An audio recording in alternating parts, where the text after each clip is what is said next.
L'Union européenne dispose d'une enveloppe de 4 millions d'euros pour financer les prochaines élections en Haïti. L'ambassadeur de l'Union européenne à Port-au-Prince a réaffirmé ce lundi la volonté de cette organisation de contribuer financièrement à ce processus électoral pour le renouvellement des institutions étatiques.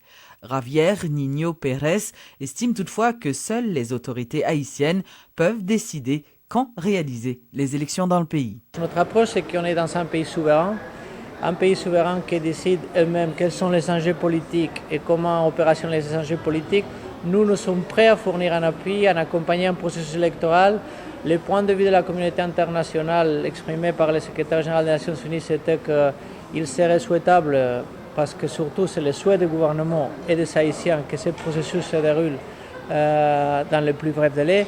Mais à nouveau, j'insiste, la décision finale sur quand, comment ce processus doit être organisé, c'est une décision qui appartient au gouvernement haïtien. Si la décision est prise d'organiser les élections cette année, nous avons une enveloppe financière pour ces élections qui est à la disposition du gouvernement, bien sûr. Et ça monte à combien de temps? Les montants, c'est d'environ 4 millions d'euros, donc 5,5 millions de dollars à peu près. Le Parti Rassemblement des démocrates nationaux progressistes, le RDNP, veut créer une opposition unitaire. L'annonce a été faite par sa secrétaire générale. Mirland Hippolyte Maniga, qui réagissait sur le processus électoral, a dénoncé l'ingérence de l'ambassadeur des États-Unis à Port-au-Prince, Pamela White, qui aurait demandé que les élections soient organisées l'année prochaine. Madame Maniga impute cette responsabilité aux autorités qui ne font rien pour rapatrier la souveraineté du pays. Madame White n'a pas souhaité demander ce qui est différent. Je n'ai pas osé dire que l'exiger, mais le langage, c'est ça. Que l'élection pas qu'à faire l'année ça, il faut qu'il fasse l'année prochaine. Ensuite, pour toute élection faite en même temps, chaque 5 ans. Et lui-même, aller plus loin, il dit il faut que le Parlement, les hommes politiques, les partis, ils songent pour changer la Constitution pour que toute élection faite chaque 5 ans. Ceci est inacceptable de la part d'un ambassadeur, quel qu'il soit. Gagner une convention internationale haïtienne qui s'appelle la Convention de Vienne sur les relations diplomatiques. Il baille quels sont les droits, quels sont les devoirs des représentants diplomatiques dans un pays quelconque.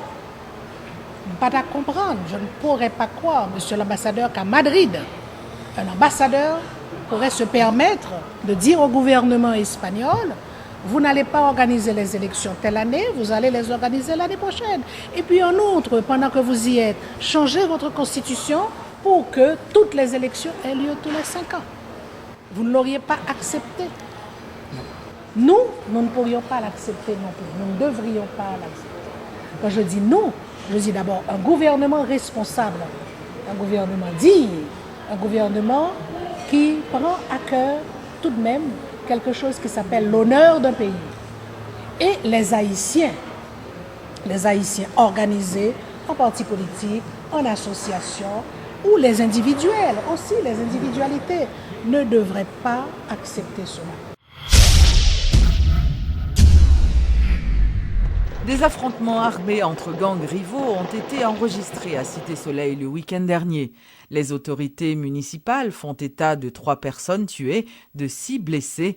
L'agent exécutif intérimaire Jean-Ronald Kobi a indiqué que le climat de tension est persistant dans la zone depuis plusieurs semaines. Les forces de l'ordre ont appréhendé une vingtaine d'individus impliqués dans ces heurts.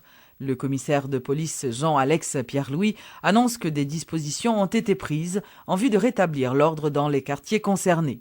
Il dit compter également sur la collaboration de la population afin d'y maintenir un climat de paix.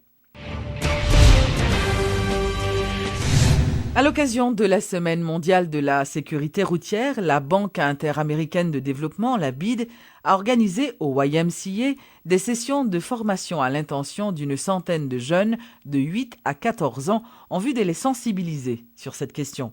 À l'issue de cette formation, ces jeunes Haïtiens participeront à une journée sportive en présence de l'ancien footballeur américain Jack Brewer. Alors déjà, du point de vue mondial, c'est c'est un constat qui a été fait par les Nations Unies. C'est pour ça que nous sommes en ce moment dans la décennie de l'action pour la sécurité routière. Cette semaine est consacrée aux piétons. Donc nous sommes ici en Haïti de volontaires de service civique français qui travaillons sur ces thématiques de sécurité routière. Donc là, nous travaillons surtout pour les enfants, donc l'enfant piéton, apprendre à circuler dans la rue pour justement éviter tous les risques puisque dans les chiffres, environ 50% des accidents touchent des personnes qui ne sont pas conducteurs ni passagers, donc les piétons. Donc apprendre à se repérer dans la rue, repérer les différents espaces, apprendre à circuler sur le trottoir de la bonne façon, apprendre à traverser une chaussée en toute sécurité. Nous allons aussi parler des transports en commun, comment prendre un transport en commun et comment traverser la rue, comment traverser un carrefour. Oui, je crois que la BID travaille depuis quelque temps et en collaboration avec le gouvernement et différentes entités, le ministère de l'Intérieur, la police et le ministère la secrétaire d'État en sécurité publique, le support du bureau de la Première Dame et de la présidence. Et en fait, le gouvernement est en train d'essayer de mettre sur pied un comité national de gestion de sécurité routière que la BID supporte. Et la BID est en train d'essayer de les aider éventuellement à trouver un support pour créer ce comité et les guider dans l'élaboration d'une stratégie nationale pour les 5 prochaines années. La journée mondiale de la liberté de la presse a été célébrée le 3 mai dernier.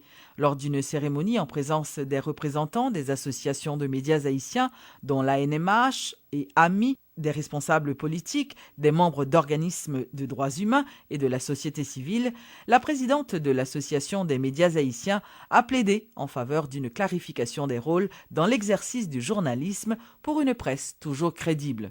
Liliane Pierre-Paul a par ailleurs insisté sur la nécessité d'un cadre légal pouvant garantir l'accès à l'information. Ce 3 mai, pour nous de la NMH, est l'occasion privilégiée d'apprécier le chemin parcouru de la totale censure sous la dictature à cette liberté entre guillemets totale déformée. Dans le contexte de la bamboche démocratique et de la mondialisation aussi, mais nous devons commencer par reconnaître que nous n'avons pas toujours su gérer cette conquête démocratique. La route a été longue et semée d'embûches qui confrontent nos faiblesses, nos carences et insuffisances aux ruses de différents pouvoirs. C'est clair, il y a un monde de différence entre la disette qu'a connue les journalistes de ma génération et la surabondance actuelle, Internet, Facebook, Twitter, mais le journalisme professionnel éprouve souvent de sérieux malaise à exercer convenablement sa profession.